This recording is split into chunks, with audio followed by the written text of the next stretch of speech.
खड़े हैं मिर्ज़ा गालिब साहब की हवेली पर, जो कि चांदनी चौक में बल्ली मरान में स्थित है। मिर्ज़ा गालिब साहब बहादुर शाह जफ़र, जो कि मुग़ल बादशाह थे, उनके यहाँ कवि थे और यह उर्दू और पर्शियन में लिखते थे।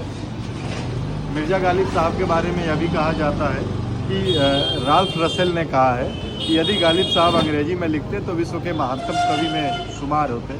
आप देखेंगे कि आज उनकी ये कोठी है मिर्ज़ा गालिब साहब की, और ये चांदनी चौक है। दिल्ली जब मुग़ल बादशाह की राजधानी हुआ करती थी, यहाँ से दिल्ली सल्तनत चला करती थी, मुग़लों की सल्तनत चला करती थी लाल किले से। तो उस दौरान गालिब साहब इसी कोठी से पैदल चलते हुए लाल किले पहुँचते थे।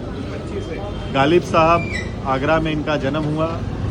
शुरू यंग एज में ही यह ऑर्फन हो गए, माता पिता का देहांत हो गया, जिसके बाद इनकी शादी उमराव बेगम से हुई, जिसके पश्चात गालिब साहब दिल्ली में आए। और दिल्ली में चूँकि लेखनी इनकी बेहतरीन थी, तो बहादुर शाह जफ़र जो मुग़ल बादशाह थे उनसे दोस्ताना संबंध भी था और उनके यहाँ ही नौकरी भी करने लगे।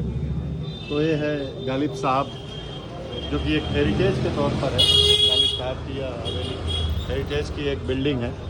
तो ऐसे ही तमाम जो दिल्ली के ऐतिहासिक चीज़ें हैं वहाँ पर भी हम आपको लेकर चलेंगे और उन जगहों से आपको रूबरू कराएंगे। धन्यवाद।